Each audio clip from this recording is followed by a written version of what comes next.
All right, what's up, guys? Welcome back to another episode of Nerd Escape with Ryan and Declan. What's Yo, going yo, on, yo, what's Declan? going on, guys? I'm chilling. I've been having a lot of fun. Battlefield 6 beta's back on. Hell yeah! Yeah, Couple more so days left on that, right? yeah, it runs through till Monday. It's like a 4-day weekend. Cool. Yeah, we're So filming yeah, this on Friday afternoon, so or evening, I yeah. guess. So you got another day to go play if you or if you're watching this on the Sunday. Hell yeah. Anyways, Um, yeah, you yeah, want to tell them what we're doing today? yeah. So, a couple different topics to discuss. Right now, Alien Earth just premiered its first two episodes. I'm a big fan of that franchise as well as Predator, Blade Runner, and it seems like they're bridging all of those uh, franchises into one universe. Obviously, for fans of the franchise, you know that they've done Alien versus Predator in the past, so they were always implied to be like all the films within the same universe, but there was like subtle references that Blade Runner also existed in this universe, and it seems like they're really leaning into that with this show. Um, it's Should also say not. spoiler warnings, Yeah, because true. I think we're Spoiler just going to be spoiler directly warning. talking about Yeah. spoilers. I don't think we're going to be doing anything non-spoiler. Well, we can do a quick little non-spoiler. What did you think of it? Just without saying Well, I mean, I'd anything, rather but I'd rather we can just do that at the end when the show is concluded, like to do just like a non-spoiler of yeah, but if episode by people are episode. watching week to week, like they might not have seen the episode yet. Okay. And it's the I mean, opener. Like we can avoid that throughout the rest of the show airing, but like well, do, basically, okay, my for this week, non-spoiler review would be what I told you before the we went on air, which was I think the first two episodes have shown that it's a really good show, but it hasn't felt super alien to me, is how I would put it. yeah, and I agree. I'm kind of in the same boat there. There's been a few moments where it's like, oh shit, like when there obviously this isn't really a spoiler because like obviously there's gonna be like a xenomorph in it and shit, but there's been a couple scenes with the aliens that are like, oh shit, this is very like, this feels like what I'm used to with Alien. Right. But for the most part, it's shot very differently. The cinematography is very different. Like we've gotten like a couple shots that were very reminiscent. Again, this isn't really spoiling anything, but there's a shot where we're seeing from the alien's perspective, like running down the hallways, like through its eyes, which is like a somewhat recreation of a shot from one of the original movies. So, I mean, there is scenes in it that are very like you know what you're watching, but a lot of the show is just like, wow, this is like a very different vibe, a very different tone, a very different take on this universe. So, it's interesting. Yeah. I'm enjoying it so far, but it's very different, like very different. So Yeah. yeah, I agree. That's kind of my non-spoiler overview for the first two episodes at least. yeah, yeah. No, it's just I'm gonna watch the whole thing. I'm enjoying it, but yeah. Another thing is I'm just gonna say now, like we at this point we might talk spoilers a little bit, so just so I don't have to like censor myself with what I'm gonna say, but the director, like the creator of this show, has said that he is going to take some liberties with the like the timeline and like the source material and stuff. So it seems like the way that he's doing it is like he's not super worried about canon, but he respects the canon. So it's odd in that sense too that it's there is scenes that are like this kind of undermines like what we've seen in other Oh stuff that yeah, no, is canon fully. in the timeline and stuff like that. So strange way of doing it. I thought, especially with, see, all this shit goes to show, like, this is, like, how you know, like, Marvel really hit a gold mine with what they were able to do, and like how difficult that is to set up like one interconnected universe, because all these other franchises seem to like fail at doing this. And with Blade Runner, Alien, and Predator all now being implied to exist in the same universe, like they had this opportunity to do this like very cohesive, like interconnected story that, you know, branches all of these things. And it Yeah. seems like they're just not doing that with this show. Like it seems like they're going to connect it with other stuff, but it's also like they're going to take creative liberties and shit. And it's like, if you wanted to set up this super franchise or whatever, like that's kind of not how I would go about it. I would like focus really hard on like canon and like how do we Yeah. keep this all like flowing in one universe. So I don't know. It is like an odd choice to do that, but I think for like executives and creatives and stuff, it's just like kind of a daunting task to sort of like control the narrative of your storytelling to that degree to make everything fit together. And it's the reason why we've seen certain creatives leave Marvel in the past too, because they're like, I feel like I'm writing inside of a box at times. You know, Edgar Wright did the first Ant-Man movie, which is why it's so brilliant, and I love him as a director and writer.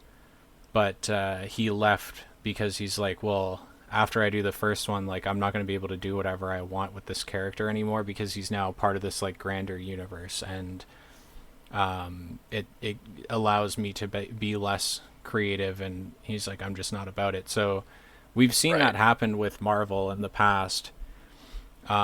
So maybe they just don't want to put those restrictions on people so that they can get good directors and writers and producers and stuff behind this shit. So I don't know. It's anyways. Tell the people how you feel about it. Talk about the episodes a little bit.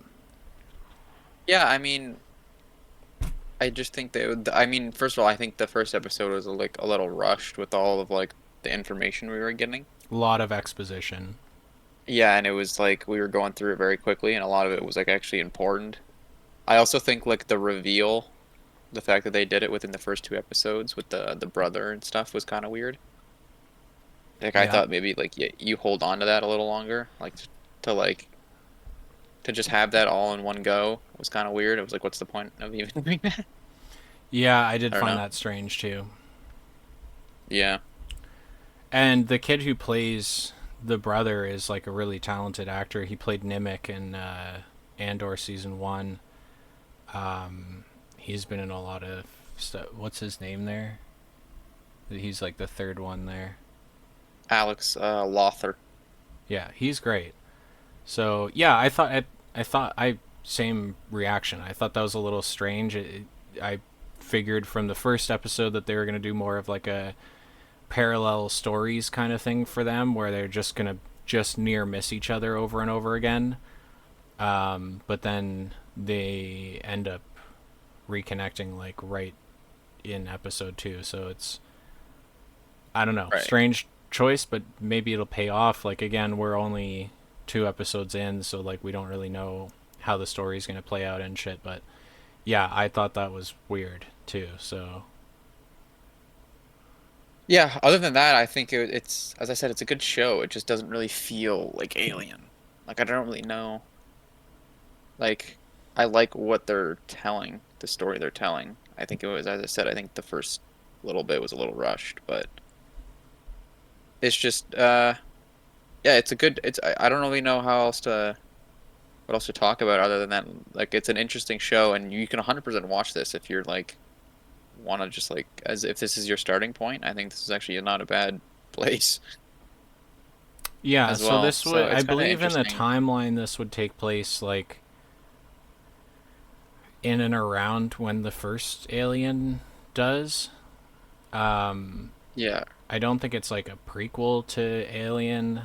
And then obviously like Prometheus and Alien Covenant take place before this, so um, it's interesting. You could just this could be your way into the franchise to like just dip your toe in the water kind of thing and see if you like what you Yeah, see. which I think is good too. But it then in that same notion, it is weird that it feels the most like removed from the rest of the series.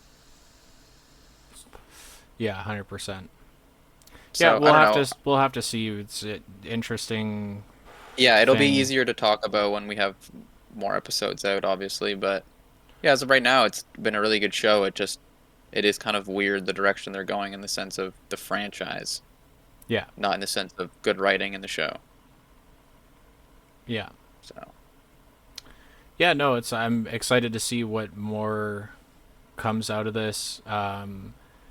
This week I'm a little like underprepared to talk about it. Normally, like when we talk about movies and shows and stuff, I'll have watched like a bunch of in-depth videos talking about the episodes or the movie or whatever, and be a little bit better informed on some of the things that I may have missed or like the connections to other things and whatever. But I didn't get a chance to do that this week, so I'll be watching all the that content, but before we film next week's episode, and then hopefully I'll watch next week's episode and the content for that episode as well. right. Before we do next week's episode, and then maybe I'll have a little bit more to talk about and that sort of thing. So yeah, I think we'll just leave it there for now, unless you have anything else to say about it or. No, I mean the last thing I just wanted to say was like if you're interested at all, I would recommend go watch it, go try it, check Yeah, it out. But yeah, it is definitely a bit of a change in the franchise, I'd say. Like they're definitely shifting it and gearing it towards something a little different. and So, I think the main like the films and stuff like that they're doing, like obviously Alien Romulus was like very back to formula, with like it felt right. very similar to the original and stuff like that. In the I believe the first Alien came out in 79, I want to say 78, 79. So late 70s, early 80s is when the original couple movies came out. Um, and during that time period, there's this really weird phenomenon where there would be a film that was like kind of like a horror thriller, and then immediately after that it would become like an action thriller franchise. So we saw that Right. with Alien, where like Alien is like very much a horror movie, like it's fucking creepy and scary. And Right. then Aliens is like very much like an action movie. Like you got, you know, the big mech fight scene and like shit like that. You know what I mean? Like they very much Right. leaned into just doing like an action hero series, which is cool too. But it's like Romulus really. Back to the formula. I was just gonna say, like, I went and saw that in theaters, and that was like one of the best movie going experiences I've had in years and years, and that's including going to see Marvel premieres and stuff with sold out Right. theaters of excited fans and stuff like that. Like this was like a real true to form like movie experience. One of those films that I was like telling people at the time like, "Yo, don't miss seeing this in theaters. Like it's really worth seeing it on the big screen." Yeah, on the big screen, absolutely. And yeah, no, I'm curious like what is going to happen going forward. I know they have some Predator project that's planned for release soon as well. So I believe that one follows the story of like a female Predator, which I don't think we've ever seen a female one. Is they're kind of Oh, like a okay. warrior class species. So Oh shit. we've only really ever seen the males. So this one's going to be like a female one, I believe, and um, Shit. it looks like it's going to be interesting as well. We got to watch Prey together. So sometime throughout this week, we got Oh to yeah, that's on stream that yeah, together. cool. Okay. So yeah, I mean, I'm still excited for everything that's going to come out, and I'm excited to see now. Like, do they do some of the movies and stuff like kind of stick to formula and just try and stay true to like the original vibe of the franchises, That's a good point. or do Because they keep yeah, doing more as you were shit like saying this? before, right, where they're it looks like they're trying to expand it into like a deeper universe, which is an interesting thing. So it's like, yeah, do they continue going that route? Because that's like, I feel as if it's harder to continue making the movies feel like they used to while trying to expand the universe. I think that's a hard thing to do. Hmm. You know what I mean? So And it's easier to do with like a main series like film for both Predator and Alien, because we've seen that with, Prey was like really back to form, original Predator, and then Romulus was very back to form, original Alien. So I think it's going to be easier to do with movies like that come out in cinemas and stuff than it is for like shows and stuff like this, because you're just going to have different showrunners with different ideas and different cinematography styles and all that sort of stuff. So right, which is what I think we're already seeing here. well, So and we yeah, saw it with the Predator franchise too, because they did that Predator Killer of Killers series, which I also would recommend you watch if you haven't seen that. But it's animated and the animated one. Yeah, yeah, I've it's a seen that very one. different vibe. Yeah, And the premise of that is really cool and has a lot of big implications on the grander universe of the Predator franchise, because at the end, um, spoiler warning if you haven't seen it, but the premise of the show is that anybody that kills a predator in their combat ritual, where they come and find a worthy warrior to fight, any of the warriors that end up killing the predator that hunts them get abducted by the predators and brought to this planet. I don't know if it's their home planet or whatever, but they get brought to this planet where they have to fight each other in like gladiator style battles, and they put them in cryo sleep. So there's people from like all throughout human history that have gone up against these creatures, survived, and then been abducted and brought here and put on cryo sleep. But the end of the show kind of just shows us like a panning shot down a hallway, and you see like past characters, like Arnold's. Actually, I don't know if Arnold's character was in it, but anyways, there's all the people that we've seen that have defeated the predators in the past are like in stasis in this hallway, in like cryo chambers or whatever. So, including the girl from Prey, which was really cool because it's like, oh, that means they can just directly continue her story, and they can do that in live action too, because this animated show, to my knowledge, was considered canon. So, yeah, I'm excited to see what they're gonna do with all of this, and I've been a really big fan of the Predator and Alien franchises for a long time, and Blade Runner too. Our dad actually is like a huge Blade Runner fan. right. So if they're gonna bridge that whole universe in as well, very interesting. Very excited to see it. So yeah, I mean, not much else to say on this specific topic, but yeah. You're okay. Moving on, a little bit more brand new day leaks. You had some stuff to talk about. You said you'd seen some stuff. The Yeah, only one that I so saw was there was like the clip that they had like tanks flipping, yeah, um, very cool. and implying. I don't know if there was like an inputted roar or if that was just like the video I saw. I'm not really sure, but I'm assuming that's the Hulk Well, regardless. there was also this whole thing with one of the clips that Sony released. By the way, just let's start out by saying like they're doing this really intelligently. Usually Marvel really holds their cards close to the chest when they're filming shit. And with this movie, they're like, A, it's just easier. Like, they're shooting in Glasgow right now. By the time this episode airs, they'll be done all their shots that they're doing in Glasgow.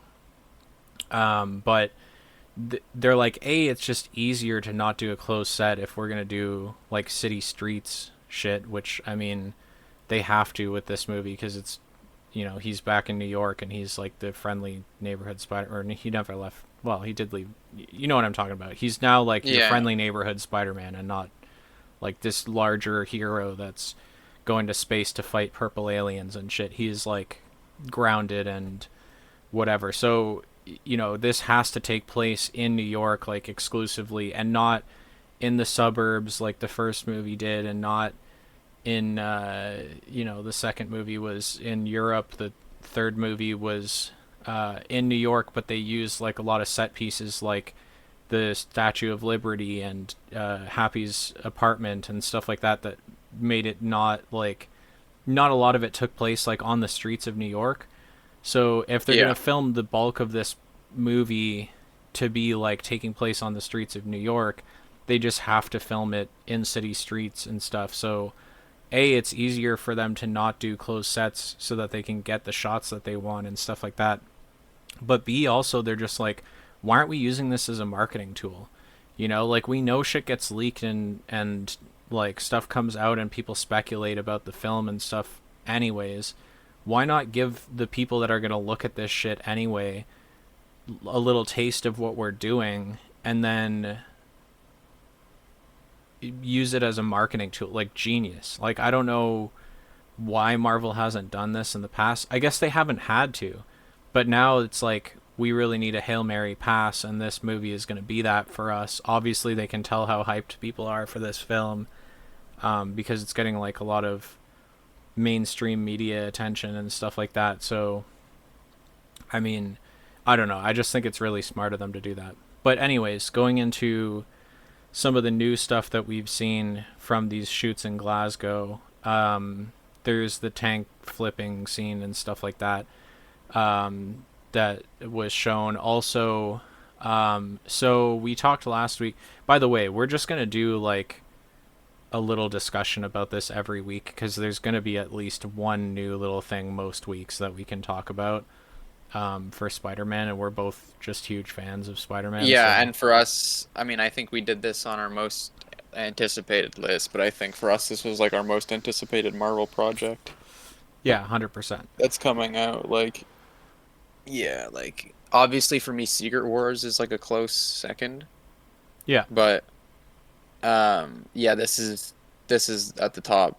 It's just because of like the resetting him back to like OG Spider-Man and the fact that it's like it will still be important. So it's like how do they handle that? It's going to be interesting. And there's going to be so many characters. So, yeah, and they're also moving around. This movie was supposed to come out between Doomsday and Secret Wars originally. Then they pushed back the release of both of those films. So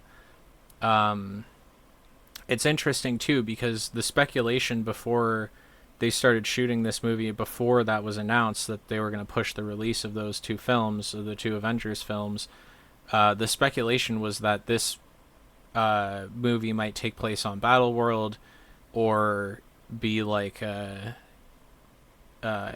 was either going to have to be like a Ant-Man and the Wasp situation where it was like this is what was happening with Spider-Man simultaneously with Doomsday and that's why he's not in Doomsday, or like mm, what they did with Ant-Man and the Wasp. Ant-Man wasn't present in Infinity War, then obviously shows up in Secret Wars, or in pardon me, in Endgame. That was probably going to be what they were going to do with Spider-Man, where it's like this takes place at the same time as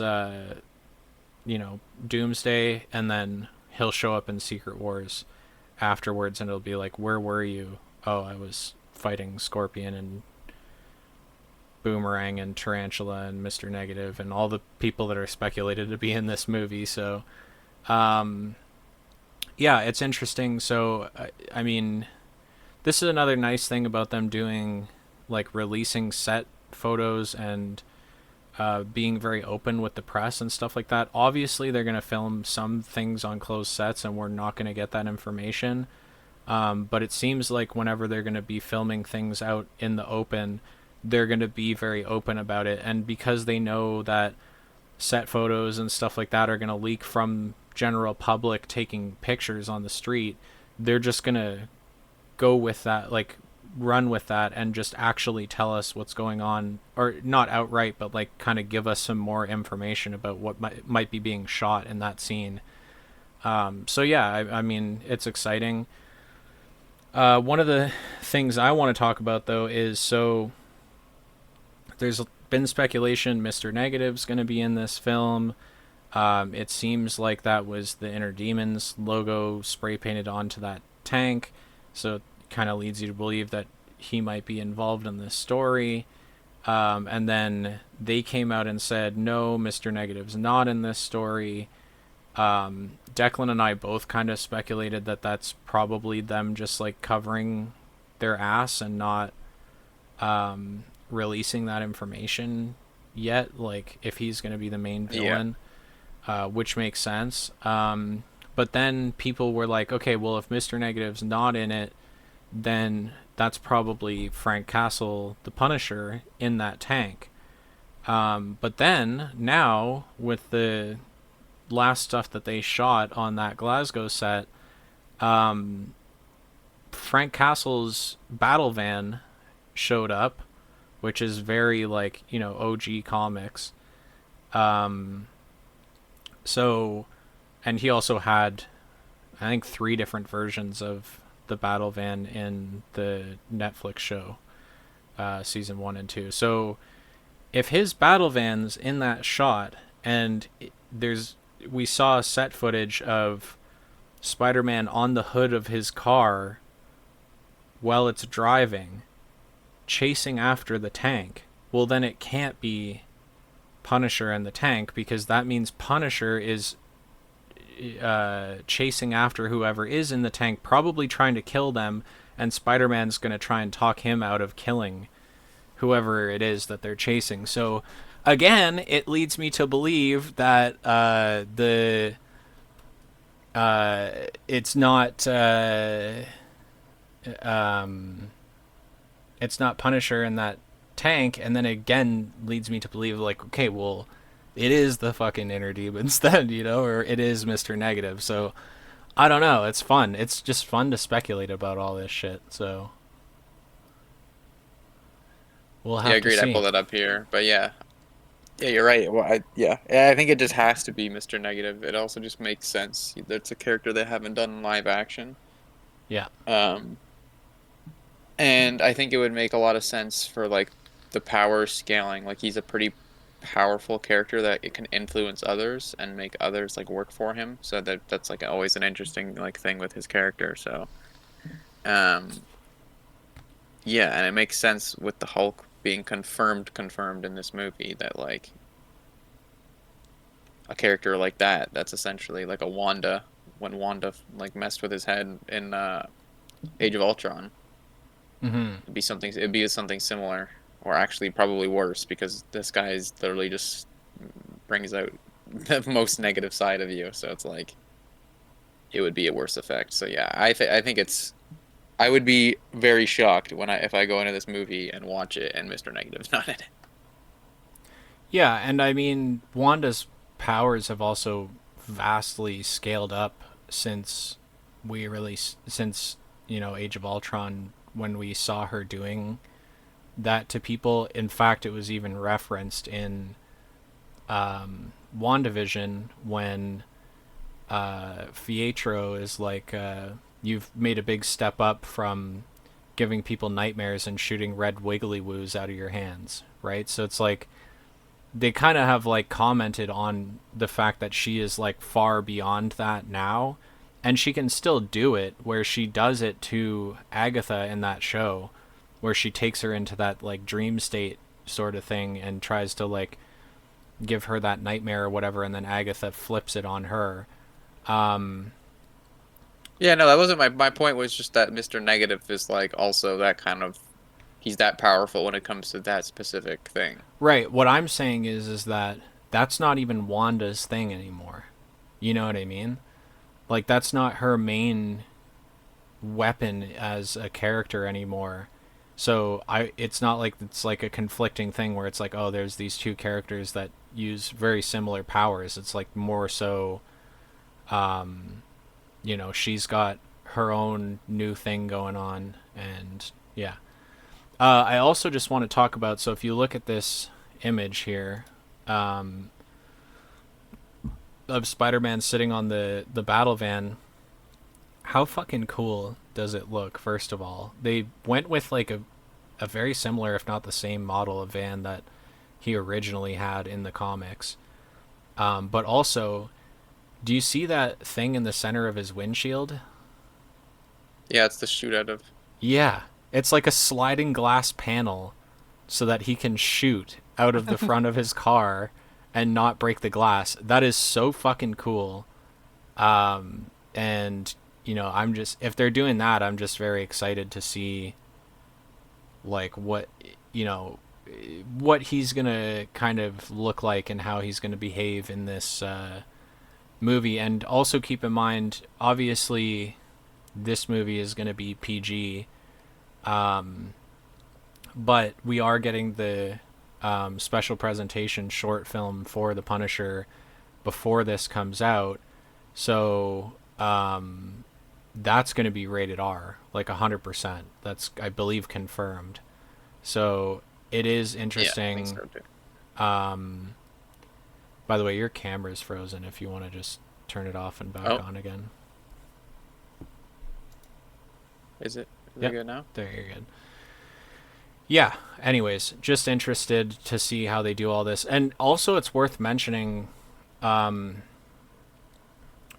I forget who I was watching that pointed this out, but um, I actually used to have the comic that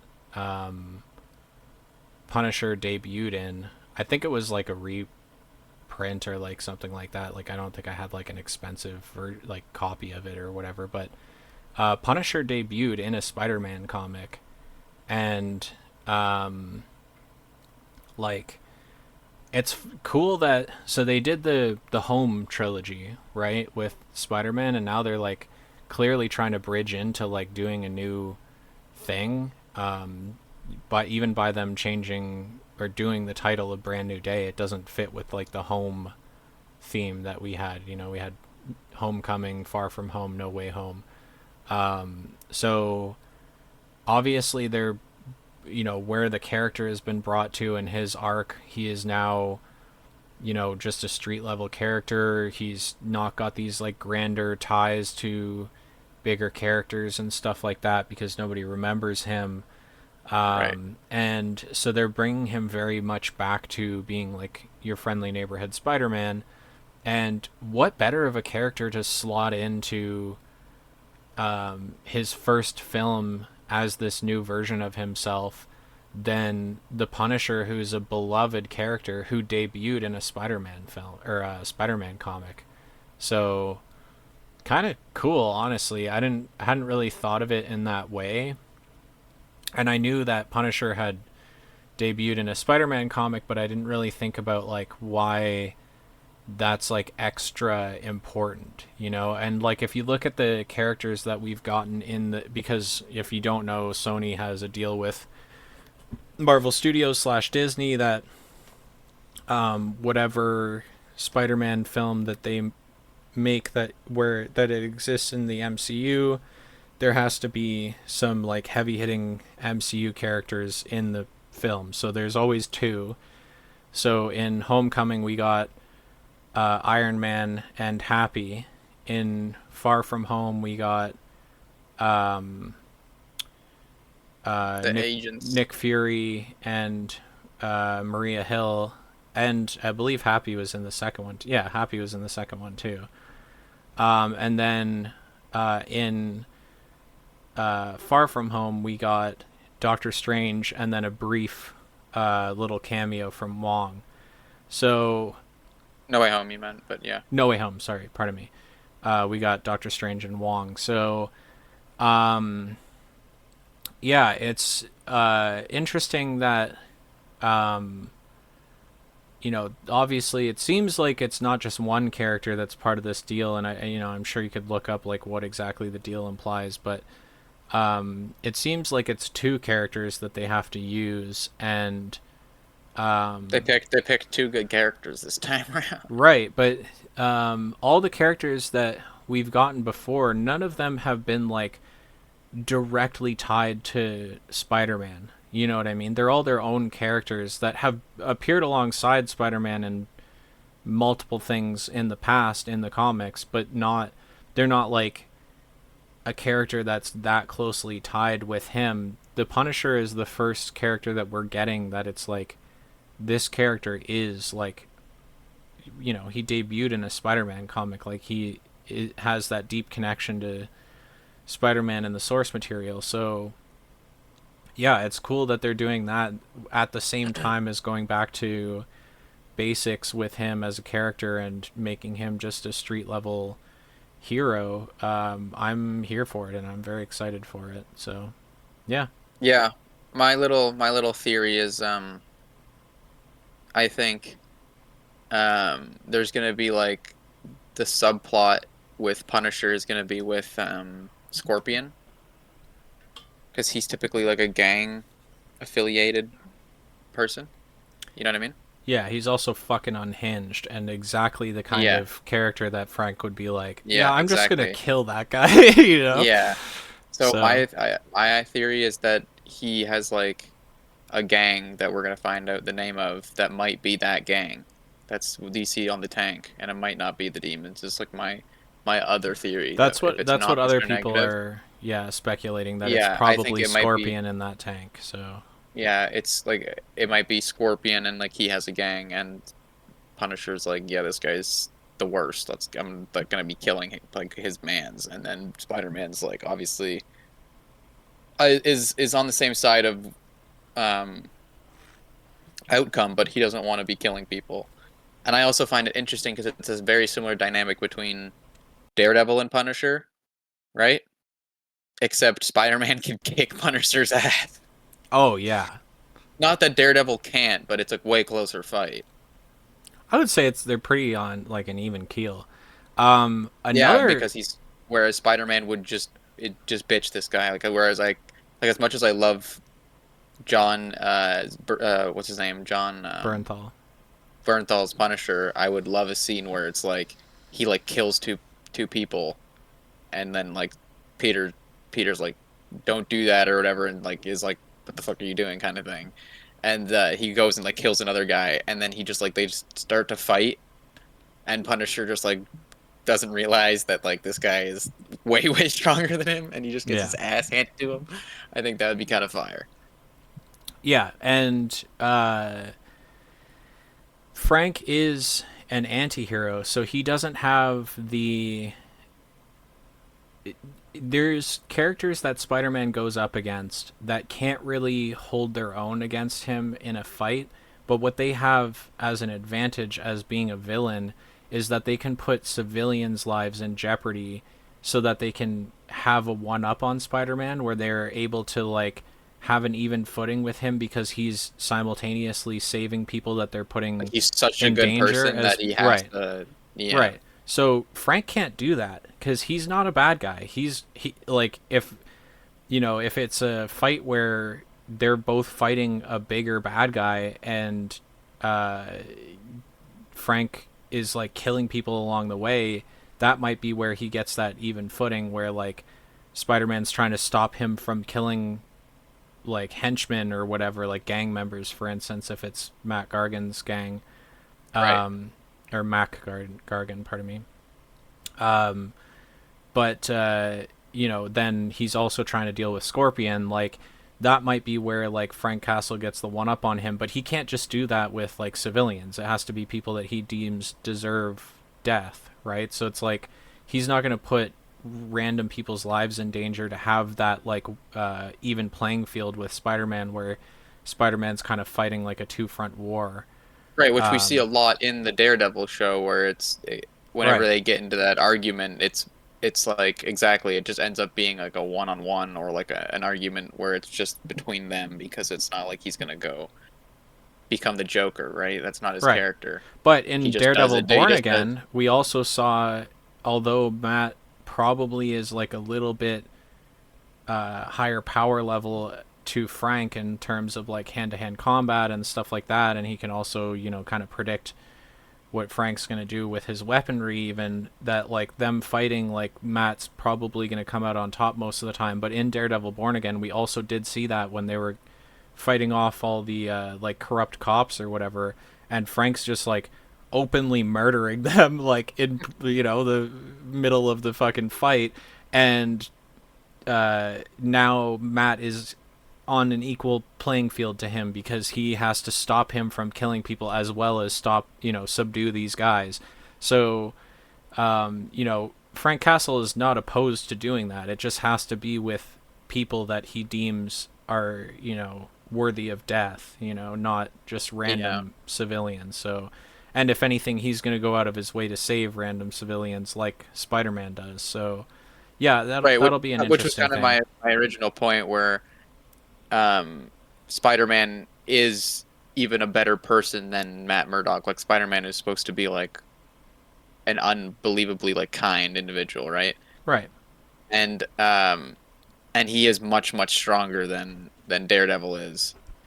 So I think it would be really interesting that like it would be harder for Punisher to step out of line with Spider-Man around, is what I'm saying. So I think that'll be a fun dynamic and might like lead into like the reason why he'll be killing less people. Because Yeah. obviously we're not going to be seeing as much of that with the movie being like PG-13 or whatever the highest they can go is. We have seen people be like flat out killed in Marvel movies, just not gruesomely. We talked about this in Shang-Chi. Bro, Right. like, kicks a dude off of a fucking building that's like, they're hundreds of feet in the air. Like, that dude is so fucking dead. Like, there's no way that dude didn't die. And it was directly because of Shang-Chi. It's not like he just let the guy fall or whatever. Like, he kicked him off a building, Like, he killed that guy. Like, outright killed that guy. And there's, like, there's also the scene where his dad, like, when he, like, it flashes back to when he's a little kid and his dad, like, kills that whole room of dudes and then throws the dude against the wall beside little kid Shang-Chi and like takes the 10 rings and just boom, like bams the dude right in the head. And like the way that they do that is they just cut, like, you see Shang-Chi's face, not the dude that just got smoked, right? So Right. like they can show people die in this film. It's just they just can't show people get gruesomely murdered like we're gonna see most likely in Punisher's short film. But yeah, Right.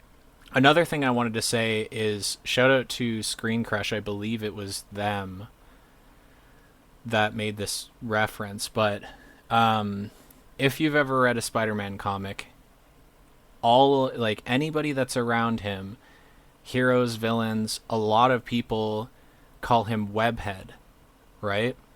And we have Right. never gotten any character in the MCU call him Webhead at any point, even once, even throwaway or even a reference to I didn't that even nickname. realize that. Yeah.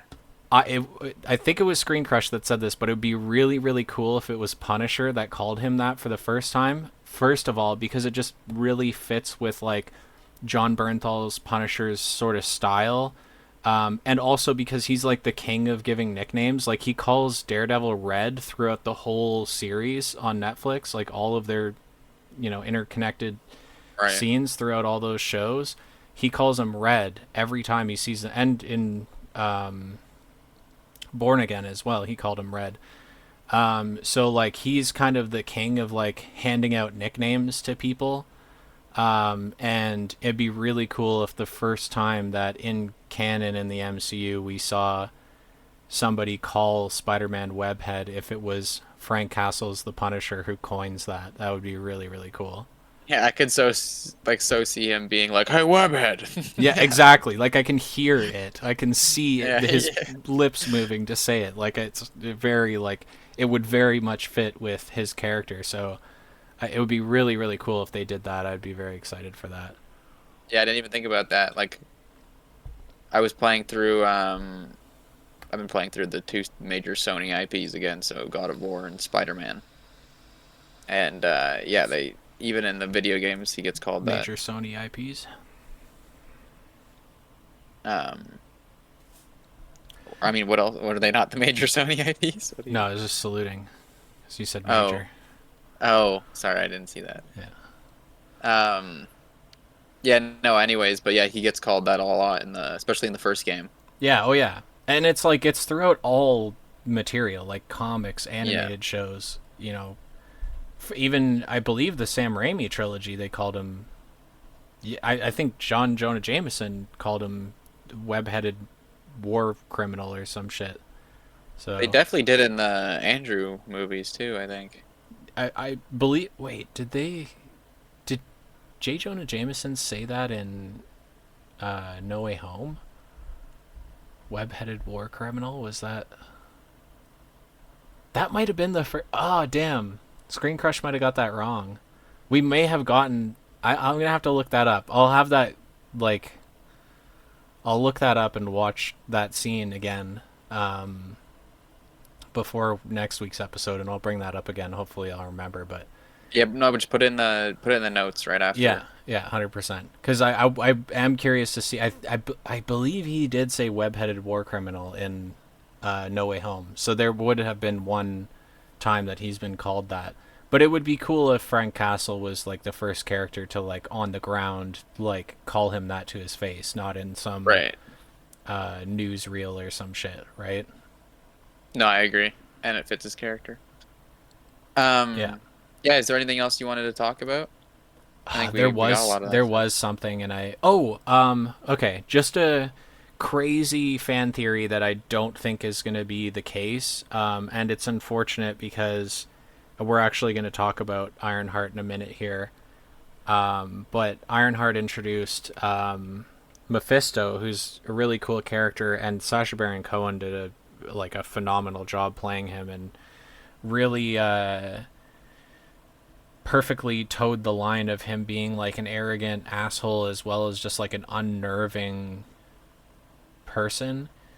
Yeah. Um, so I don't think this is going to pay off, but two things I wanted to say. One, quickly before I go into what I was going to say, the whole Inner Demons logo being spray painted on the tank could be a misdirect if they're doing like a 500 IQ play where they know they're shooting this shit out in broad daylight in like public streets. They could have put that on the tank so as to digitally remove it and replace it with like Scorpion's gang symbol or some shit later so that it would Right. throw us off because let's face it, they're drumming up press and shit right now for this film, and that logo, that symbol being on that tank has like created a lot of like public discourse where people are like, "Oh, that might be the Inner Demons," or that speculation, right? So Right. if they're really not planning on using Mr. Negative as a character, then it could be something that they put on the tank to throw us off, and then they'll just top right corner it shows it. Then they could remove this and replace it with like a scorpion logo or something like that afterwards. Another thing that I wanted to point out is in the comics, the Brand New Day storyline takes place after Peter makes a deal with Mephisto to get Aunt May back after she dies, and then he has to give up his relationship with Mary Jane, and there's this whole convoluted story. Um, Interestingly, I think they have a unique opportunity here to that could be like Mephisto's symbol. I don't think this is going to be the case, and I don't think this is going to pay off. But what if there was like a cult of people that Mephisto has made deals with, similar to how we saw with the Hood and Riri in Ironheart. What if there's like a cult of people that kind of like worship him as a deity because he's given them these powers or whatever, and they're causing mayhem in New York, which is kind of like a center point for powerful people in the world, right? Mm. Would be like a place where it would make sense for like a group like that to exist. What if this symbol here is in reference to Mephisto. Again, I don't think that's what it's going to be, and I don't think that's going to pay off, but it would be really cool if that was the case. Yeah, that's just like a fun theory. Yeah. Yeah, fun little fan theory. I don't think that's what's going to happen, but you know, just wanted to throw that out there. That was the other thing I was thinking about mentioning, and then kind of slipped my mind for a minute, and then I found it in my head again. So okay, I think that's pretty much all I have to say about that, though, unless you've got anything else you wanted to say. No, I mean, I said my theory with the Scorpion, and then talked Yeah, about the one thing that I saw. So yeah, no, that was it for me as well. and But then yeah, we'll be also one quick thing. Also, Scorpion could have been someone who made a deal with Mephisto. That could be an interesting little true. tie-in where we get a very brief cameo from Sacha Baron Cohen, and that's So, anyways, I just wanted to mention that. If we missed anything that's come out this week, we'll talk about it again next week. I'm sure there's going to be more Yeah, stuff to talk about next week. So, yeah, we'll do that week by week for sure.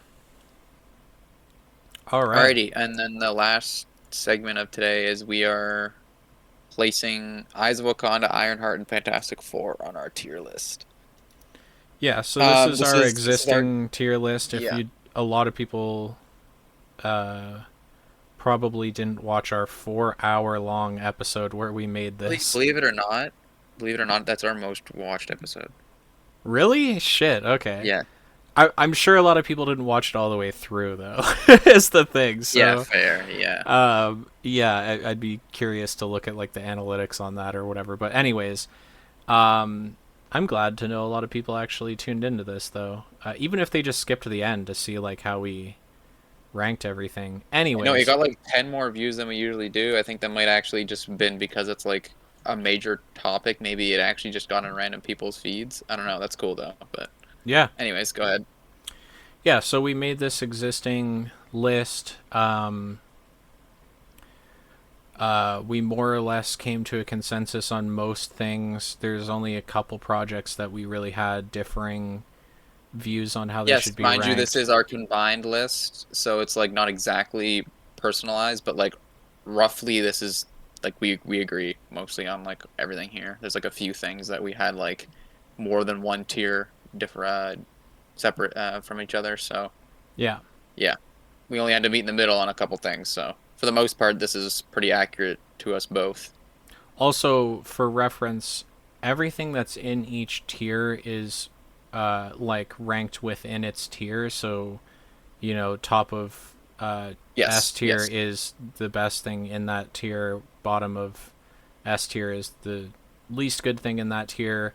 So everything is in order of how we ranked it in general, except for the top 10. The top 10 are just, we each picked five, yes. So and we those are didn't do it in within any order. specific order. They're very much just random. So Yeah, it was kind of a mix of the best representation of the MCU and our favorite things. yeah, So, anyways, so this is our exact tier list. Also, which feel I free will the actually link. leave a link to this that you can Yes, just yeah, click on in this video and you instead can of go. not having done that before. Well, not only that, but if anyone wants to go use this template, because this template was it splits up the seasons for everyone as well. By the way, I don't know Yeah, if you mentioned that, but so it is a very nice template. So if you want to use this, it'll be in the description. We'll hell put a yeah. link to that. I will link Alrighty, it this time because you put the link in the pod notes, so I can just copy yeah, paste it. I can remember to it's do that. in the I won't Discord. be So yeah. retarded this time. Um, I wanted to rank the shows first and then do Fantastic Four last, if that's cool. Yeah, yeah, that's good for me. Okay, cool. Let's just do Eyes of Wakanda first. We'll talk briefly on these, but we have individually rated all these on previous episodes. Fantastic Four got its own entire episode, so go Yeah, watch those for more in depth. But um, yeah, okay. What are you feeling roughly for Eyes of Wakanda? For me, we already I'm did thinking Ironheart, by the way. It's in there. we did. Yeah, I it's wasn't sure if we in did. A tier. Okay, cool. I double placed it then. That's my bad. I'll leave it down there. I wasn't sure if we did, and I couldn't find it because there's so many things. Good eye. Okay, my fault. Yeah, no, because I remember we gave it a little bit more in depth alongside Yeah, Thunderbolts. We just talked about them at length a little bit more when we ranked them because they were the most recent things at the time. But now, since then, we've gotten two new projects in the MCU that we haven't ranked. So, right. yeah, Okay, we'll start I'll off make with sure Eyes of to Wakanda get then. rid of that at one point. Okay, Eyes of Wakanda. I was thinking somewhere in like the B tier. I don't know how you feel. Yeah, I was gonna say high B. Um, Whereabouts? Like right around actually Wakanda Forever is what I'm thinking. Like maybe right above it, yeah, I would do right below it. right below it. Yeah, that's where it would lie for me. It was good. It was really good. It was fun to watch, but it was Yeah, also only 4 episodes. It didn't have yeah. like a huge implication on Impact. the a big Yeah, impact on the rest of the MCU. It was kind of yeah. its own enclosed thing. You could never watch it and not be missing much. Even if they Right. do introduce like Iron Fist as a result of that show, kind of introducing Iron Fist as a character to the MCU. Wouldn't really call it an origin still, right? So you're Well, it's not. going to You're be still gonna. a different Iron Fist from a couple hundred years ago, so it's not even going to be the same Right. Iron Fist. So it's not, none of it. You could just never watch this show and you'd be fine. So that's why it's not going to rank like super high. I did really like the animation style on it. I had a lot of fun watching it. The fight scenes were all really cool. The time travel story arc in the last episode was really, really cool, and a really Yep. cool shout out to Killmonger and all that stuff. Loved it, thought it was great, but it wasn't super impactful or super important. And it was also very short. So it's gonna lose some points for me just because of all those things. But I definitely check agree. it I out. think it It was was. fun, especially if you're looking for something to throw on with your kid or some shit. Yeah. That'd be a fun one to watch with a kid because it's just like they can just enjoy that. There's no, you know, and they go into like mythology and stuff like we see like the Trojan War and stuff like that. So Um. Yeah. No, I mean, I completely agree with that take. It's if it got more like attention from the studio, it could have been more like fleshed out. But at the same time, it was one of those things where it was cool to see, but not impactful at all to yeah, the the universe itself. So it was cool, but yeah, I can't really give it much higher if it has no impact with something like the MCU, where it the story that bounces off each movie and show is why we love the MCU, or part of why we love the MCU, right? So right. And we even talked about that earlier in the episode when we were talking about Alien. Like it is right. impressive that they have done what they have done with this franchise. And if you're factoring in all the Marvel one shot short films and all that stuff, there's like 80, 60 85. projects. Is there? Oh, MC just MCU. Sorry, Just you're talking. MCU. I think Yeah, there's like yeah, 60 yeah. projects just in like the main universe MCU. Plus, then there's like Deadpool and Wolverine, Loki, X Men '97, Your Friendly Neighborhood Yeah. Spider Man, What If, all these shows that take place kind of in a different universe within the MCU. Yeah, I mean, it's Dude, a I think it's lot. something It's a lot to it's it's something crazy like what was it, 30? What's the movie? What was the build up to Endgame? How many movies are there up until Endgame? Is it 28 or like 30 or something like that? yeah, I think it's around 30. Yeah, so and If I you're think out of including those the Marvel 30, one shots, it's like 35, I think. well just call it the movies that were released like theatrically. It's like around like 30. Yeah. Um and I think like a third of them to like almost half of them made $1 billion. Yeah. Like that's insane. Like if you go look at the top grossing movies of all time, I think like half of the top like 50 list is Marvel. Like it's Yeah. insane. So yeah, And it is that's crazy how they just started. They were it was just a money machine. It was printing, and it is. I mean, we talked about it a bit last week, but it is interesting to see how much fall off there is in the genre, not just MCU, but in the genre of superheroes. But Yeah. anyways, yeah, no, it was a good show, but not really intertwined with the rest of the saga that they're building, and we're building up to like Doom showing up, and this doesn't really, you know what I mean? So that's kind of where it falls short. Is like we're getting this a year before this big Spider-Man movie, and a year and a half before like Doomsday. Like this would have been cool to see like a couple of years ago. You know what I mean? Yeah. Um, I don't know how to get rid of this Ironheart duplicate, so I'll deal with that later. But moving on, unless there's anything else you wanted to Can you talk not about. just right click it and remove it? Uh, I could do what with it? Sorry. Right click it and remove it? Yeah, what remove this is right click. Huh. Interesting. Okay. I was just Yeah, curious. no, I'll just deal with it later. It's chill. Um, did you want to talk about anything else with that, or you were good there? Yeah, I'm pretty good on that. Okay, cool. All right. I'm very curious because I know your score for this movie, but I'm very curious where you would place this. You can take the lead here. I'm going mid A on this. Mid A. So I would say it's probably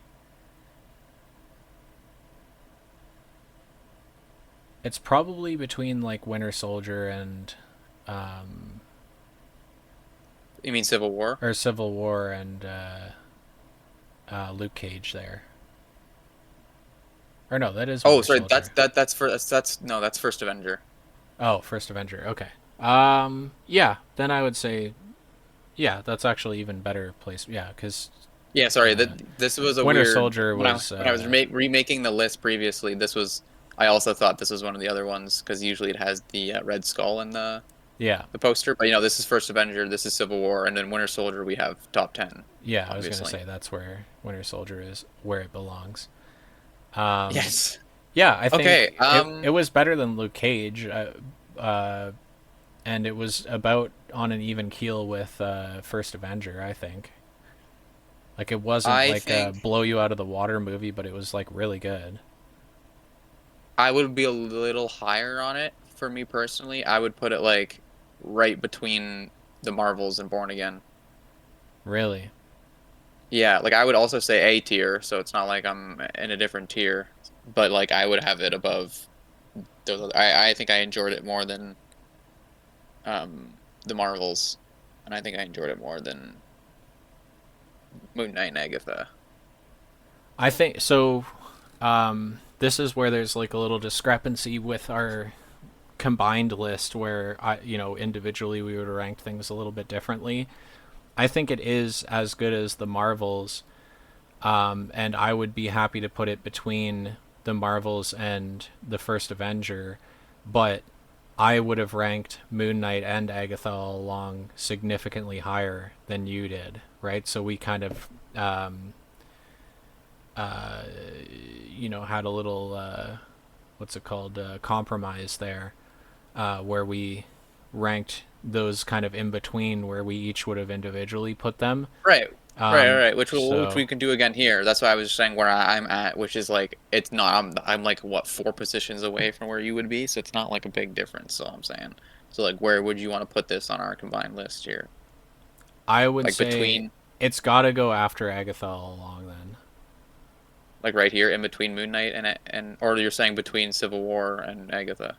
Yeah, Okay, because I that's was fair. I think. Well, the thing is for me, and that's I'll be like like almost transparent exactly about this. halfway between two, where you would have put it Yeah, and where I would have put it. and I'll be transparent with this. Agatha all along is, I think, a much better product, Yeah, but I think the fact that it's Fantastic Four just carries so much for me, yeah, and that's something I'll be just like transparent about. That's like, and I think that's okay to admit, especially with these superhero movies. Like, if you have a character that you love so much that movie's going to bump it up a point or two for you, I think that's completely okay. yeah. And we talked about this, I believe, in the bonus episode where we made this list. But it's like I don't rank these movies in the same scale of like a fucking like Oppenheimer or like you know Tenet or like I don't know, just trying to think off top, like Pulp Fiction or like those are like fucking Shawshank cinema. You know what I mean? Redemption. Shawshank Redemption. Like those are like fucking cinema. Those are like critically acclaimed, like world renowned films. These are movies. You know what I'm saying? But we're fans of the source material, and we grew up reading comics and playing Marvel video games and watching Marvel animated series and stuff like that. So it's like it holds a special place in our heart. So I care about these as much as I care about like real films. But when I'm ranking these on like a scale of 1 to 10, it's like on a Marvel scale of 1 to 10. It's not like if I'm ranking it with like all film in general, like none of these movies are getting higher than like a 7. You know what I mean? Whereas like some of these are like a 10 for me if it's like ranking it up next to other Marvel films or even just superhero movies in general, like alongside I DC think stuff I or think whatever. there's a few projects in the MCU I would actually say like are above that 7 line. But I see what you're saying.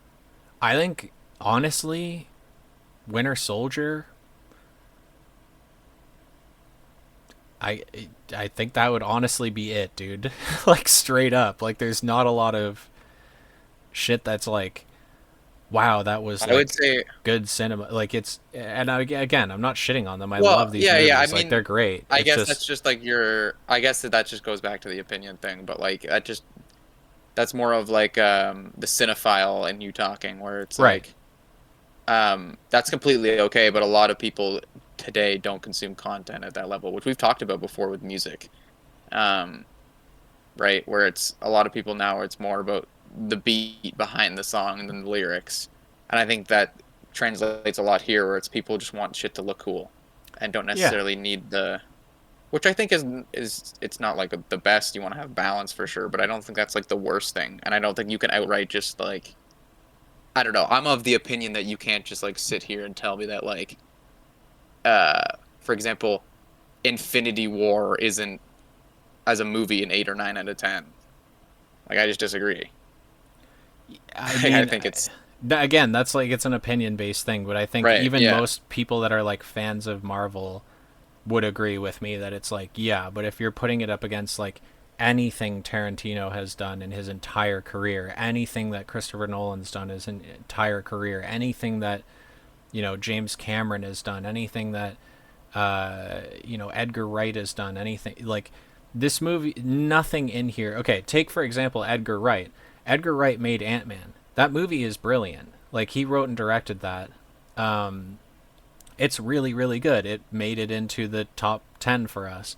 I thoroughly enjoy that movie. But Baby Driver and the Cornetto trilogy like shit down the throat of that movie as far as being uh like a movie masterpiece. You know what I mean? Like Ant-Man is like one of his weaker films. Like Scott Pilgrim versus the World actually, if you're is a better like comparison because that's also like a very like quirky, weird film. It's like based on a comic book that's set in the world of a video game and like it's very like quirky and silly. It makes a lot of references to things and stuff like that. It's like very much in the same vein as Ant-Man. Ant-Man pales in comparison in quality to me to Scott Pilgrim versus the World. Like it just is never nothing in this whole universe is ever gonna like really like set the bar of like what a movie should be or whatever. But like directors that have Yeah, but I worked on guess projects in the MCU have done that with other films that they've produced, right? So it's like I don't know.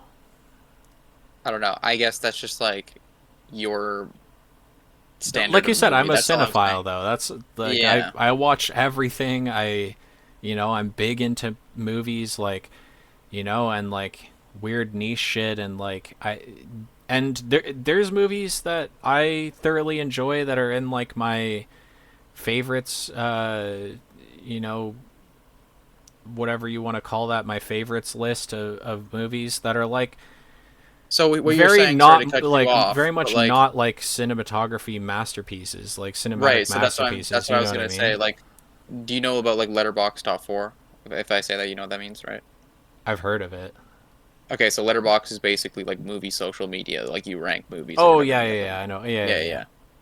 yeah. We should honestly is something I was gonna mention to you. We should just do that and have that and link it to our account, like to YouTube or whatever. But it's a cool website. But yeah, you have like your Letterbox top four. So you're saying that like you might have a Marvel movie potentially in your Letterbox top four because you enjoy the hell out of watching Right. certain of your favorite Marvel movies. But like if you were to be real with yourself and take away the not necessarily nostalgia, but the Connection to the source material that I enjoy. connection to the source material that you have, you would be like, okay, none of these are higher than a seven, is what you're saying. Yes. Yeah. Okay. Like okay, for instance, like what would I say is like my top Marvel movie? Like probably Well, I was gonna say if you're going strictly like movie, and you're going like, for example, the the best ones that I can think of that like my mom went to watch when it was Prime MCU that she was like, oh, this was actually good, and my mom doesn't give like a flying fuck about anything like this, would be Winter Soldier, Ant-Man 1, and Guardians 1. right. Yeah, and then I would also throw in the first Iron Man, but that was I was very young then, but that was more of like something that Dad was like, "Dude, I went and saw this when it was in theaters and was like, holy shit," you know what I mean? I went and saw it in theaters Right. Well, there you go. But I'm because just that was saying, 2008. I'm yeah, 96, so I was like 12. it was three. Yeah.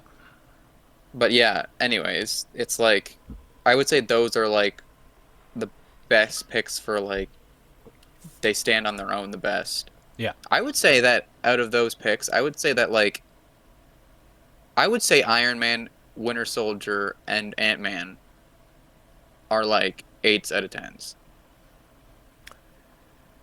Yeah, so like Winter Soldier would probably be in my like letterbox top 4 for instance. But again, like Right. comparatively like the other movies that you're going to see in that top 4 like probably I would probably have Shaun of the Dead in there. I would probably have Pulp Fiction in there. Like those are fucking like films. Like just a little quick side tangent. When Edgar Wright went to go film Shaun of the Dead, the production company, whatever studio they were releasing it under, I think it was Universal or whoever it was. I could be having that wrong. I could be getting that wrong though. Whatever company was backing this film. Have you ever seen Shaun of the Dead? Yeah, yeah, I've seen all of those his trilogy, that trilogy. The Cornetto trilogy, yeah. Yeah. So you know how they do that, like that shot sequence in the beginning of the movie where he walks to the corner store to go like get a cornetto, get a like a drumstick ice cream, and then comes back, and they then recreate every aspect of that shot after the zombies come, but he doesn't realize that the zombie apocalypse has started. Do you remember that? Yeah, yeah. Okay. I know what you're leading to. It's more of an art form.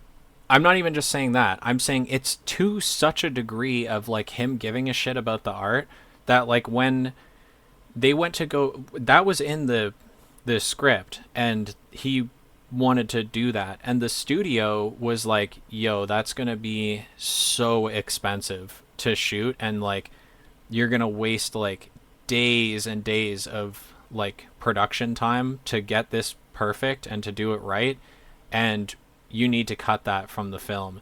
And what he did was when they started production, that was the first thing they shot so that the studio couldn't be like, "Okay, well like you need to throw that away." Like it was like it's already done. We did it. So like he Mhm. gave so much of a shit about the art that goes into that movie that he was like fuck you to the studio and went against what they wanted and shot this incredibly extensive scene, two scenes I guess, that were like extremely difficult to get right and to get perfect. Fucking nailed it.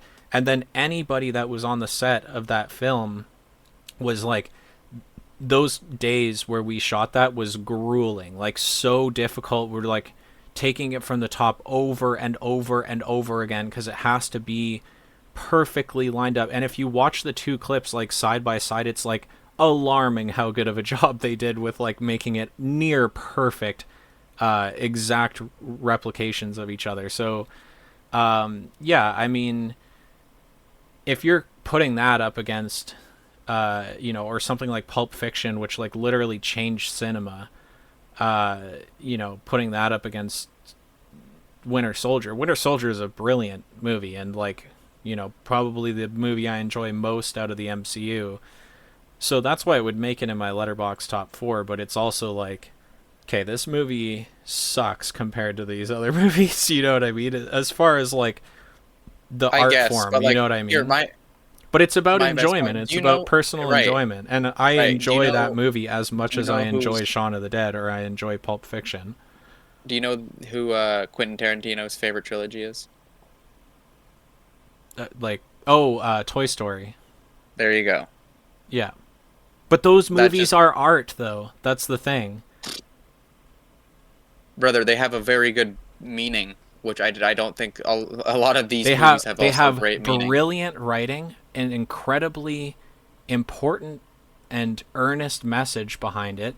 Oh, it's a goated They trilogy. I set the agree. tone for what 3D animated films could be. The first Toy Story movie was unbelievably unique at the time. Like nothing like that had been done at a full length feature length film scale ever before. They literally set the tone for an entire generation of films, like us getting Shrek and like all the DreamWorks shit and getting, you know, How to No, no, Train Your I Dragon and agree. all I that shit agree. But all came it from is that. also made for children, is what I'm saying, and But it it's still not is though. like That's why the original Pixar movies were so brilliant, is because they were written for the children and for the adults. There are jokes in those movies that will go right over a kid's head, but the fucking dad is sitting on the couch next to them laughing, and I know that because I experienced that as a kid well, with dad obviously, watching but the like movie. but the fact that it's not like directed towards one specific group and it's just like an enjoyment. That's what I'm relating this to. This isn't directed towards you can enjoy Marvel at 60 and at 14 is my point.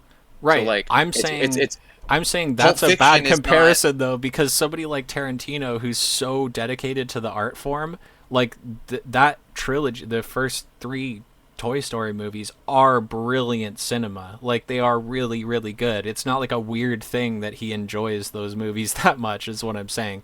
And it It's nowhere weird, in a but I'm just million years would he he have didn't like say like picked. Lord of the Rings or something. Like Correct, or correct. It the is an Apes odd trilogy pick. or It is an odd pick, but he also never in a million years would have chosen a Marvel trilogy either. Like he wouldn't have no, said I of Iron course Man not. or Captain America or anything, Well, even all those guys Guardians of the hate those Galaxy. movies, but Right. This is what I'm saying because they're not as like artful, and that's well, fine. it's I also because enjoy they them out as earn much. all of them. But yeah, Right. So that's part of it. I think it's a part of both. I it's a think it's double jealousy sting. and It's not even yes, jealousy. exactly. It's envy of Well, the it's a little bit of it's envy, but it's mostly like you feel scorned by an industry that supports more and rewards more the films that don't put as schlop. much effort. Right. So, and the Sure, yeah. public is going to, in droves, go and see these movies, whereas Quentin Tarantino will release a masterpiece like Once Upon a Time in Hollywood, and it didn't even do that great at the box office, and then like later becomes a cult classic where people are like, "Holy shit, this movie is like unbelievably good."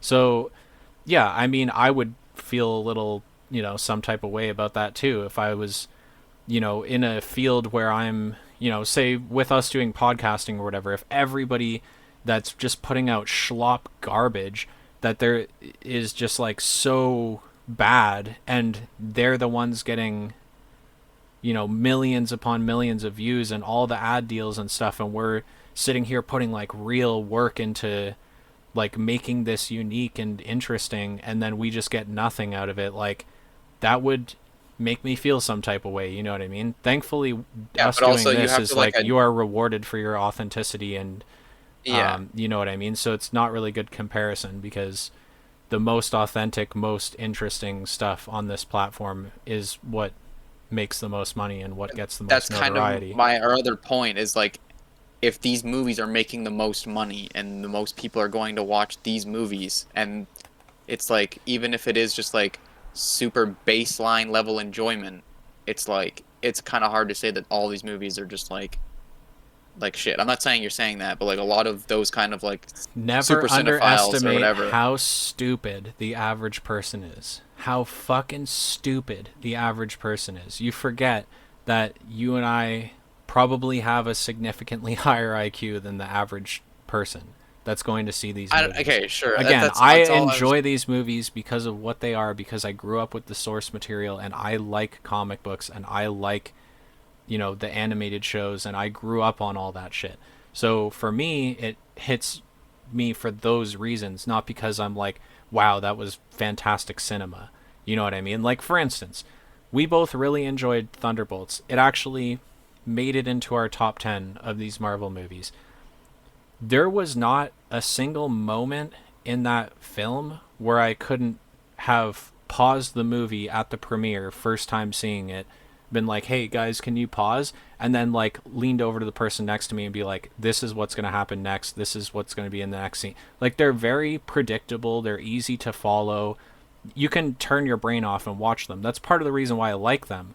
But at the same time, it's like the average like person that's like drooling on their lap watching these fucking movies. That's why they make more money than Tenet, which people like that couldn't even understand when they went and saw it, right? So they're going to be like, I didn't like that movie. It confused me. You know what I mean? It's like, you're not getting confused by a Marvel movie. You're going to go and see it and you're going to be like, that made sense. It was easy to follow. You know what I mean? And in fact, that's where some of these movies have lost points for me, is movies like Brave New World, where it was convoluted and confusing at times, and the reason why it didn't work well is because it's like I actually had to think about how the plot was interconnected, and it felt like they were grasping at straws at times, and trying to put together a storyline that didn't really make sense. And that's not what these movies are supposed to be. You when I was a Okay, kid and saw The Matrix for the first time, you leave that experience being like, fuck dude, are we in a simulation? Like, none of these movies are going to like make you think like that. I left Thunderbolts and I was like, wow, what a beautiful representation of mental illness. I'm somebody who's struggled with some of these things, especially with drug addiction, and so like his character was very relatable to me. I cared a lot when I watched it, and I left that movie with those feelings, being like, that was a really relatable character. The story was handled beautifully. It had a great resolution at the end. It was a cool setup for more stuff that they're going to do in the future. But I didn't leave the movie having an existential crisis. Do you know what I'm saying? Where I'm like, oh my god, it's is a the different world genre. real? You know what I mean? Like, It's just a different genre. right. But this is what I'm saying, is you're allowed to enjoy these as much as you enjoy anything else. That's fine. I'll be the first person to argue that. And there are people that I know, David, that will like not have that opinion, where they're like, this is just not, this doesn't even like make the cut for the conversation to like in the realm of good films. I'm not one of those people. I'm just pointing out that like, if you do love cinema and you do have, a list of like the your top movies that are like, this, watching this movie was a almost transcendent experience. Seeing this in theaters was like literally life changing or whatever. Like, Right. the I think only my reason problem with any that of though these have ever is done that for balance me is though. because I care so much about the characters from their source material. Sorry, go Right, but ahead I with what think you were I saying. just think it just like you have if you don't have balance, it's like are you actually into film? Because if you're so far that everything has to be so meticulous and detailed and everything has to have like 14 different meanings and whatever the fuck, it's like you're only appreciating that corner of cinema. If you're only the only movies you enjoy, like you come out of watching and you need to have like a 20-minute like lie down and rethink your life, and you can't enjoy movies that are like this, I think that's just as like stupid in my opinion. That's my point. And It's like I I agree. I appreciate the agree. balance you have or like that other people have, like where it's like you can appreciate both sides. I think that makes them both like At sense. the But end just of the like day, to at the end of the day, gatekeep what you consider a good movie is kind of weird. I Is what I was agree. trying to I say. agree. At the end of the day, Yeah. art is art is art is art is art. I don't Right. like electronic music, for instance. I don't hate it. I'm just it's just not my thing. I'm not gonna sit down and listen to an EDM song or an album or whatever. I couldn't name you any of the artists. I just don't Right. give a shit about that particular facet of that art form of music. But I'm not gonna sit here and be like one of those guys that's like, it's just sounds, it's not music. It's music. It follows music Right. theory. It's music. It's inherently music. It has You know, billions of plays, some of the largest songs do ever. I Like it's think hard to Jackson deny that. Pollock should have been a world renowned painter and like, like his works of art are, like in museums and shit? No, he fucking splattered paint on a fucking canvas and it makes no sense and there's no soul behind it True. in my opinion, but I will Right. never be like that's not art. It's art. He created art and it's people saw it for something different than I saw it as and they enjoyed it and that's great for them. It's just I'm not going to be like that's one of my favorite paintings. You know what I mean? I'm in a Right. And unique that's position with all this stuff where right. it's like being a fan of Marvel is like being the Jackson Pollock guy. It's like, yeah, he's my favorite artist. Like, yeah, the like Marvel is my favorite film franchise. Like it's half of the the movies that I return to and rewatch over and over again. 50%, if not more, are Marvel films. Like Right. I thoroughly enjoy this franchise from top to bottom.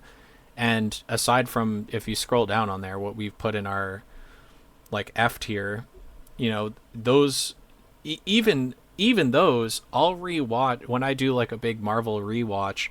I'll rewatch all of that except for Secret Invasion. Secret Secret Invasion Invasion. can suck a dick. That show was so bad, and I'm sorry to Sam Jackson and um, Everyone uh, involved. what's his name? The guy who plays Rhodey. I know this. Um, Don Cheadle. Don Cheadle.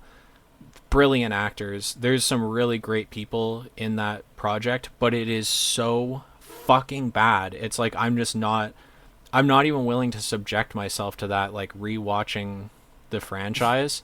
I'm just going to pretend that doesn't exist. But outside of just that, like when I'm No, and rewatching I all this wasn't. shit, I'll rewatch Yeah. all of it, even the stuff that I didn't enjoy because it's part of this interconnected grander universe that I do really enjoy. So like I am like a big like Right. Marvel Which is apologist, like don't get me right. wrong. No, But and I'm not trying to be like fuck people who enjoy quality film because it's like one of my favorite movies of all time is versus Ferrari, which I don't know if you've gotten around to watching, no, but that's it's a on my very list. like I do have to watch that cuz a lot of people have really hyped that movie like up. I would love to watch that with you because like I cry every time that movie, and I think it would be something that like cinephiles would be like, that's a great movie. Like Oh, I and they think that's do. like Like they yeah, have said that. Yeah, that's why and it's I on my love that list. I don't movie. care about fucking Yeah, Ford and right. Ferrari. I'm not a cars guy. I don't really give But a it's shit, but I'm such going a to good watch it. movie.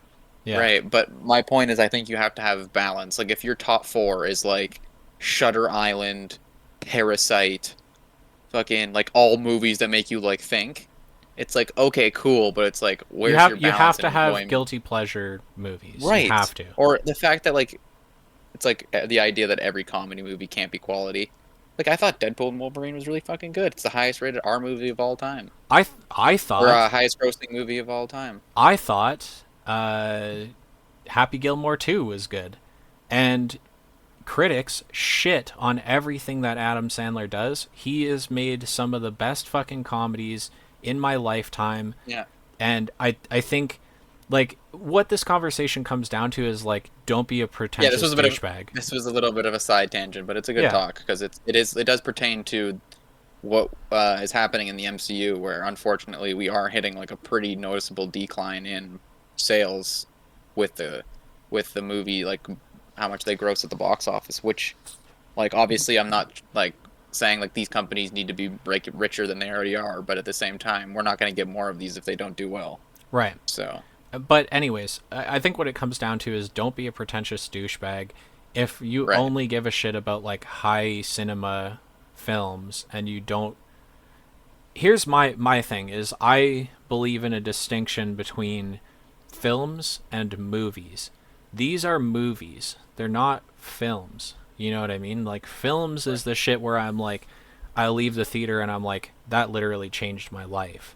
You know, like I remember watching District 9 for the first time, or you know, any of Christopher Nolan's movies aside from the Batman movies, which are really good as well. It's just like they're not like thought provoking and like that They're sort of not a thing. Inception or Interstellar. Right. So, you know, or watching The Martian, or watching, Mm, you know, some of these movies that are like that, like I actually feel like my life has been changed by this movie. That's a film, you know, like that's yeah, not that's a a, banger too. and Dude, these, Matt Damon's the GOAT. yeah, he is the goat. And these are movies, and it's okay to like movies. It's fine to like Yeah. shit that No, and you I'm just agreeing turn with your that. brain off and Yeah. enjoy, And you I'm the know? first to admit that, but I just think that like having balance is like that's the people who appreciate movies the most, or people like you who can appreciate both sides, Yeah, and it's like if you in want my to, you opinion. know, But and you know, talking about like music and stuff, like you know, I like a lot of like really artistically driven music, but it's also okay to like Weezer. That's very basic, like you know, two chords songs that are like, you know, like when Island in the Sun comes on, it's like if you don't enjoy this, I don't get it. You know, it's like this is like clearly a good song. Like you're allowed to like enjoy music that's just a little bit not, you know, that's like just very like basic, you know? September by Earth, Wind and Fire. If you don't like that song, there's something wrong with Right. you. Right, exactly. It's like there is music that it's like this is just inherently good and it doesn't have to be like, you know, I don't know, I'm trying to think of a good Semi-Charmed Life is like I watched a whole video about how it's like nearly a perfect song based on like music theory. And it's like the reason why everybody likes that song is because it's like nearly perfect if you're like following music theory. But like you're allowed to like Island in the Sun as much as you like Semi-Charmed Life. You know, it's like there it's totally different. And I used to be like super into music where I was like big into like discovering like artists that are were like not known and stuff like that. And I don't really do that as much anymore. I do sometimes. Like I went with David to a concert. We went and saw "The World Is a Beautiful Place" and "I'm No Longer Afraid to Die," and they were great. I actually enjoyed the opening band even more, and I'll shout them out. They're called Atomic Life. They're really really good. They have been releasing one song each month for like a new EP that they're doing right now, and they're like very much just starting out. They don't have a huge following or whatever. I got to meet the band after the show, and they were like really fucking cool. And like I've had like DM conversations with like the lead singer and like whoever runs their band page as well, like on Instagram and shit like that. Like I'm really into this band, like Atomic Life. Go check them out. They're fucking awesome. Huge shout out to them. I really enjoy their music. It's sort of like reminiscent of Metric, but it's like very much their own thing. But they do have a similar sort of vibe to them as Metric does. Big fan. Really enjoyed their shit. It's really continue to enjoy their shit. Every new song that comes out, I'm like, that's going into my like my big playlist. You know what I mean? Like I really enjoy all their shit. I just don't do that as much with music anymore. Film and TV is like where that niche is for me. And again, we started out this episode talking about Alien Earth. Alien has Right. never, other than the original movie, has never been like a groundbreaking franchise. It's like very, you know, and it divulged into like kind of slop at certain points, you know what I mean? And same with Predator and Right. whatever. But then there's like the gems in that those franchises and shit, Of right? course. So it's Yeah. like it's okay to enjoy it's okay to enjoy Alien Earth as much as you enjoyed Alien, you know, like their original film that set the tone, or Alien Romulus, as far as like if you're just looking at like recent stuff in that franchise. Obviously, Alien Romulus is a better project than Alien Earth is going to be. Like it just that movie Right. is so like true to form with the, you know, being so akin to the original and whatever, and the original was like groundbreaking at the time. but it's also it's okay to like Alien versus Predator. Those movies are like objectively bad, you know, but it's like it's okay to enjoy that, you know. Not everything has to That's be like, like you don't have to be pretentious about yeah, everything. that's what we're trying to say, and it's like, I don't know. I feel like that may be holding some people back from going to watch these movies. Is like, oh, like, no one wants to go watch like this because people might think it's weird, or like, oh, you still watch the MCU or whatever, and it's like, if you like this shit, go watch it, bro. I think really big Yeah. life lesson, and if I could give anybody advice, is like one of the things that's, you know, I've struggled with depression and shit like that throughout my life, and like one of the things that's like truly set me free, where I like my entire life has improved and I've dealt with less depressive thoughts and depressive states of mind and stuff like that, is just coming to the realization that it's like not everything I love is like for everybody, and I'm done being like apologetic for enjoying things that make me happy, you know? Right. I enjoy playing video games. I have played a alarming amount of Grounded 2 in the last like week and a half. Like I've been playing that game every day, and in all of my free time I've been, you know, I've literally done everything that's currently available to do in that game, and I'm just like building shit for fun now. I just built a whole new base in my world, and it's like I'm doing shit that it's like there's no reason for me to sit there and do like an 8-hour grind to get materials to build like a fucking fortress in a world where I already have two bases in the map, you know? It's like Right. there's no need to do that. Like I'm You doing find it it because I fun. fucking love this game, and it brings me joy and happiness, and it's like I don't care if people are like you shouldn't be doing that with your free time or what, like whatever makes you happy, like do it, you know. And it's Pursue like it for real. exactly, and it's the reason why we're doing this podcast. It's like you and I will Yeah. sit here and have these conversations anyways.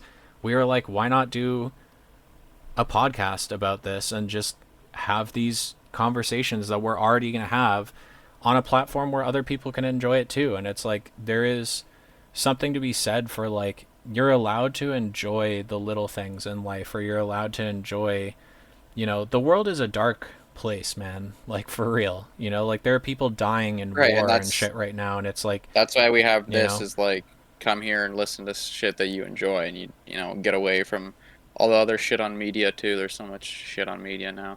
I think you use this word already, but it's like balance, you know, like the world is, Yeah. life is about balance and happiness is about balance. And it's like, you can't disconnect yourself from the world and live on the internet or live, you know, in these conversations, or, you know, make your whole life about these things that we talk about. That's a road to an unhappy life as well. But also Right. being like, not enjoying stuff like this and making your whole life about, you know, shit that doesn't directly affect you or whatever is also a road to unhappiness. You know, it's like about finding that balance where it's like I check in with the news and I try and stay current on things and whatever, but at the end of the day, like sometimes I just need to distract myself and watch a movie that just makes me happy, you know? And it's like a lot of these movies do that for me. Most of these movies do that for me. So, you Absolutely. know, I Yeah. don't know. Well, there's our little rant about Yeah. life, movie, and music, but Yeah. Also, bringing up um, Grounded 2, I wanted to talk about. So that game is if in you don't mind, like. we do have to wrap a little kind of Yeah, soon, yeah, if yeah. that's okay. But I gotta get out of here too. I'm headed over to my friend's place, but just really briefly. So the game is in pre-release right now. So there's only so much content available. Like I just said, I've like now officially finished I think all of like you, the story stuff and yeah, you whatever, and done all the explained what side was quests and shit. available last week, but Yeah. yeah. Um, Holy shit, I'm like having so much fun with that game. And also like it's nice, a lot of games. So I'm like sitting at my desk right now, but I have like a HDMI switcher. I switch my PC to my projector, and it's like my whole wall. But it's a little jarring to play certain games like blown up that big, and it's not ideal to play any game keyboard and mouse, like with a wireless keyboard and mouse, like laying in bed. Not an ideal way to play a video game, but Actually, it's sitting out right now. I have this awesome. Obviously, we don't have ad deals or anything because nobody watches us yet. But not a paid promotion. But Nixie is a fucking awesome controller company, and I think the GameCube controller is the greatest form factor for a controller ever made. And they've kind of copied the design of the GameCube controller with this, and it's even got like you can probably hear it. Oh yeah, Maybe, I don't know. But I can. Yeah. it's got the little ridges on the joysticks and stuff. Like it just feels. But what I really like about this controller is all the buttons are mouse click buttons, Shit. so they like click like a mouse click. And so I was using a different controller to like lay in bed and play Grounded for like a week straight, and the controller just kept like disconnecting and doing weird shit and whatever. And I was like, fuck this. I'm like plugging the receiver. I use this for the Switch, but then I was like, fuck this. I'm plugging the receiver for this thing into my PC and using it on my PC. Oh my god, game changer, dude. Like, I fucking love this controller so much, and it's like made it fun to. But the reason I bring this up is because that's like a thing. It's like this has been my escape for the last week, is like laying in bed, relaxing, and just playing a video game on the big screen. And that's not really something that I can do with most games, you know. Like most games, I'm not going to be playing blown up on like my whole wall with my projector. So it's been nice to have like a game where I can just sit back and relax. I would love for you to get into the game with me, or like for, you know, one of my other buddies has expressed interest in and potentially getting the game. Unfortunately, his internet is just like completely down for like the last week, so he's not been able to game with me or whatever. But anyways, it would be fun to play it multiplayer. It'd be more fun probably even, but it's just one of those games that like I can escape into that world and enjoy, and I can play it with a controller, whereas normally I'm sitting playing keyboard and mouse with most games, and like I can just Right. turn my brain off and play that game and enjoy it for like hours on end, you know? So, So don't be afraid to turn your brain off, just not all the time, please. exactly. Yeah. You know, talking about addiction and stuff like that, like I spent years of my life trying to shut my brain off with drugs. And it's like that pursuit was, it's again, it's like about balance, you know? It's like I spent my whole Yeah. existence trying to like numb my mind at all times. And it's like I can't achieve happiness through that.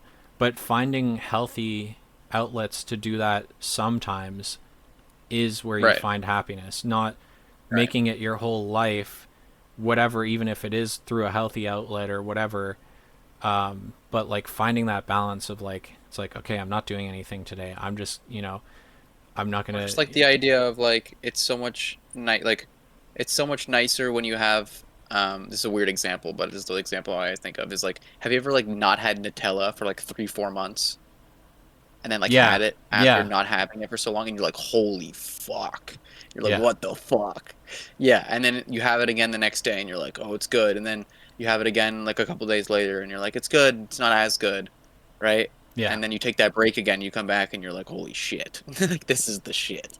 A few months ago, That's I like, made a peanut butter jelly sandwich for the first time in like probably a year. And I was like I was like, yeah, holy fuck, why have I not right, been making these? You know, I was like, right. fuck, it's But then just if you so make them every simple and so day, good. if you Yeah. make them every day, then it's gonna be less enjoyable. So yeah, I Yeah, mean, just I've obvious done like that shit, I before guess, for too with preaching, food. but Yeah. Like I used to make like every single day I'd wake up, fry 2 sunny side up eggs, toast some bread, butter, you know, slice a bunch of cheese up on it, and then like set the egg on hot so it like melts the cheese, and then, you know, you do a little drizzle of hot sauce and some salt and pepper on top. And I would eat that like every single day for breakfast. And like, dude, I'll still make it sometimes. It's like really good. It's like one of my favorite things to eat for breakfast. But like after a couple months of like eating that every right. day for breakfast, is like, okay, I need It's to like, like switch it up, bro. Like I'm starting yeah, to I like need get something sick of else. this, you know? It's like one of my Yeah, favorite things to eat for breakfast, you know? It's like, again, it's all about balance. yeah, And yeah. that's kind of what we're getting at with these movies, is it's like it's You know okay what you to should name this enjoy these as episode? much as real cinema. Sorry, what's up? I think you should name this episode "Perfectly Balanced," as all things should be. I'll definitely put that in the description. Okay, yeah. I'm Put it in trying the to draw description. I don't know. people in with the titles, so I'm Yeah, probably just true. gonna call Yeah. it "Was Alien Earth Good?" Okay, yeah, that's fair. Because that's what I've been doing. No, that's totally fair. Um, But but anyways, yeah, we gotta we wrap gotta up here. wrap. Yeah, But I gotta leave too. You're going to play but pickup basketball or whatever. So fun episode. We'll be getting these out every week. If I can come up with a bonus idea, we'll do that. If there's a game that's coming out that we can play alongside each other or whatever, we'll do grounded, that. grounded too, man. But yeah, That would we'll be unironically be such a fun game to like record we'll us be playing, dude. we'll be putting these out every week. So hope you guys enjoyed. We'll be back next week with the is it a two? Are they dropping two episodes every week for Earth, or was it I, just the I don't think premiere? so. I think it's just the premiere. A lot of Okay. shows are doing that now that Yeah, we're in yeah, the yeah. age of Drawing like in attention and streamers shit. and stuff like that. It's just well, it's just more like they've got the show done. They're not like working on it week to week kind of thing. It's Right. the show is finished. They can release it however they want. I think they've figured out the balance between the old Netflix approach of just dumping a whole show out in one day so people can binge it, and the like retention of like keeping people talking about stuff by releasing it week to week. And like It most takes shows months now to come come out, out. right, and most shows come out now with like a one extra episode or two extra episodes, so like a 2 or 3 episode premiere is kind of Right. like the standard now, and like shit that's released straight to streamers. Anyways, we'll be Because talking yeah, about that next week for sure. We'll keep up with that every week, and same with the brand new day stuff. We'll be doing that yeah, week to week as long as we have there's information about probably that. yeah, So there's probably going to be some weeks where we don't get anything new and we just right, won't talk about it. But for the most part, and again, that'll like pop up the next time they start filming stuff not on a closed set and like in the city streets somewhere in the world where there is like set leaks and shit every day. Like we'll right. be able to talk about it every week again when that's the case. So even if that whole thing goes dormant for a few weeks, it's like as soon as they start filming in the open again, we'll have more shit to talk about. So, Right.